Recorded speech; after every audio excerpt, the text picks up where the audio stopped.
Hey everybody, welcome to episode 142 of the Metal Detecting Show podcast. My name is Ciaran and I have been metal detecting for the last 30 years.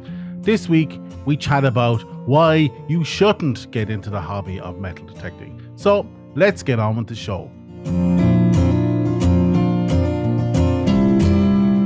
Yes, you heard it right. I'm talking about why you shouldn't get into the hobby of metal detecting. Let's start with cost. Metal detecting is pretty unique when it comes to cost to entry as a hobby.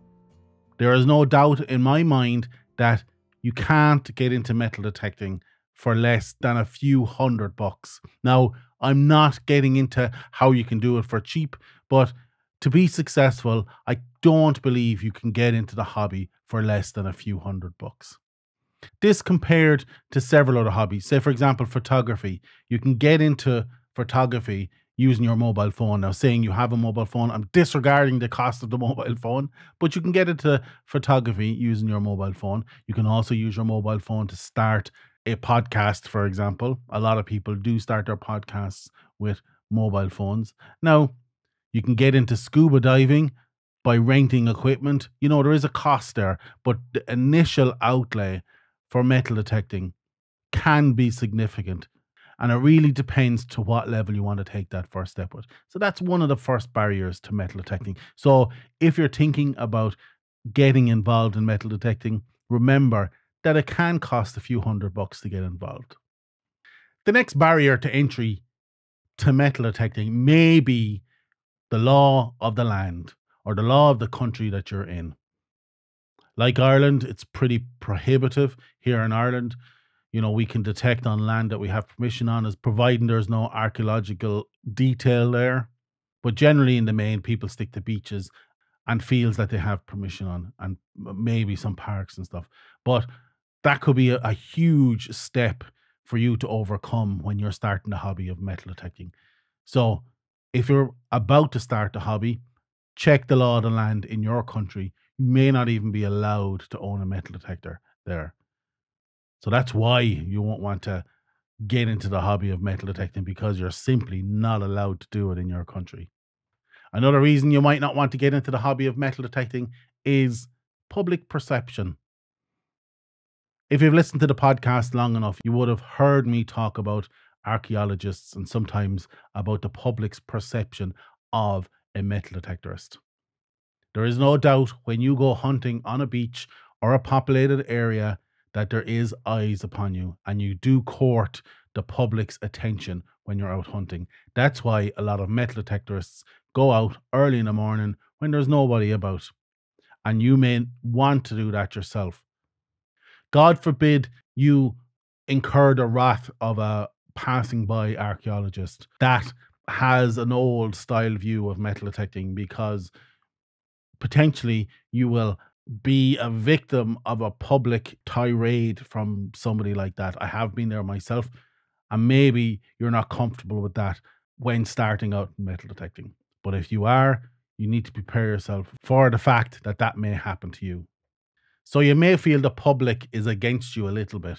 So you rush off to join the community of metal detectorists online, only to find that there can be an element in certain communities online, and I'm not going to name any, but there is a few minefields out there that you need to skirt around.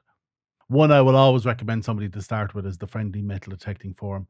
It's in the name, but the community of metal detectorists are no different, and I'm no different, I suppose, than Joe Public, in that we're very loyal to certain brands. We like to argue the point of those brands, and in certain quarters, there are certain people who have been doing it for so long that they can be quite abrupt and abrasive towards new people coming online, sharing their latest find or even sharing their first find and asking what it is, only to be greeted with, "That's trash, throw it in the bin."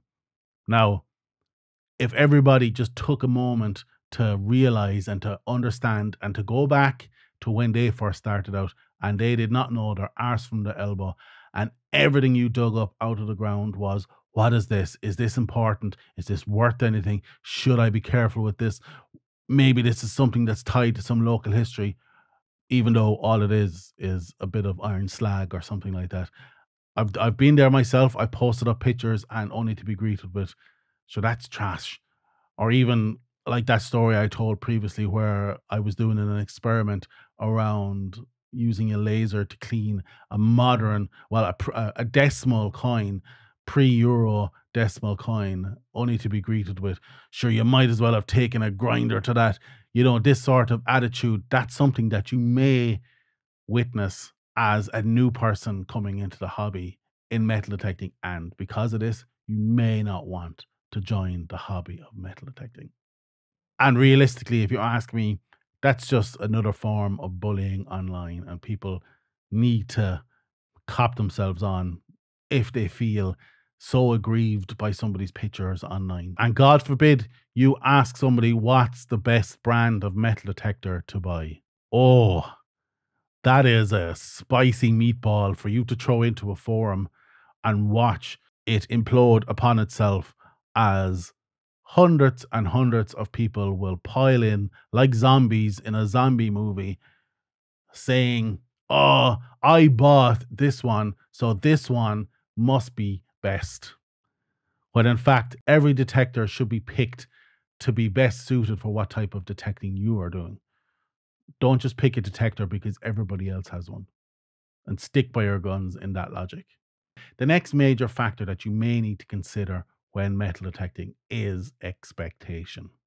When you first start out digging, you're going out full of jizz and excitement around the fact, oh, I'm gonna find my weight in gold, only to be greeted with the disappointment of your first 100 holes being in the majority aluminium or bits of iron or moo tubes or whatever it is that's common on your field, ring pulls. As the Mandalorian would say, this is the way. So you have to wade through that disappointment of expectation around finding gold, around, oh, this time next year, Rodney, we're going to be millionaires.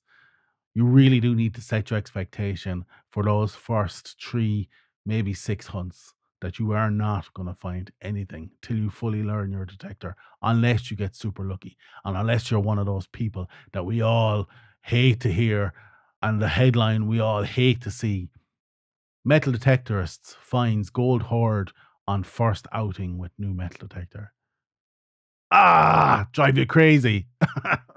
The next and final point I'll ruminate on in why you shouldn't start a hobby of metal detecting is it is fucking boring.